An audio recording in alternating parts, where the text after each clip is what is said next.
श्री शिवाय नमस्तुभ्यम दोस्तों। हर हर महादेव। कैसे हैं आप सब? स्वस्थ और सुरक्षित होंगे। दोस्तों, जैसे जैसे गर्मियों के दिन आते हैं वैसे वैसे लोगों के यहाँ बोरिंग, हैंडपम्प, जेट पम्प, इनकी खुदाई शुरू हो जाती है।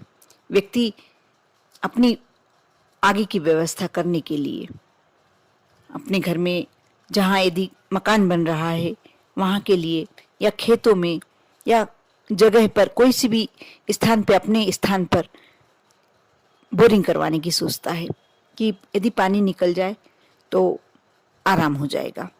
लेकिन कई बार ऐसा हो रहा है, वैसे तो देखा जाए इतनी ज़्यादा ज़मीन को खोद लिया गया है, इतना ज़्यादा ज़मीन से पानी खींच लिया गया है कि ज़मीन के अंदर पानी रहा ही नहीं है।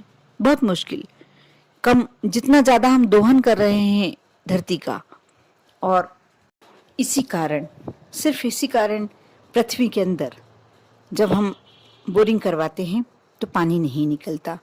लेकिन कई बार हम लोगों के लिए बहुत आवश्यक होता है, जैसे किसी खेत में या मकान, जहाँ नया मकान बन रहा है। हर व्यक्ति यही सोचता है कि हमारे आगे के लिए यदि बोरिंग हो जाएगा तो हमारा मकान भी आराम से बन जाएगा और आगे हमें पानी की समस्या नहीं आएगी। यदि आप भी ऐसा सोच रहे हैं और थोड़ी बहुत खुदाई करवा भी ली और पानी नहीं निकल रहा है, तो आज जो मैं उपाय बताने जा रही हूँ, ये शिव महापुराण का बहुत ही अचूक उपाय है।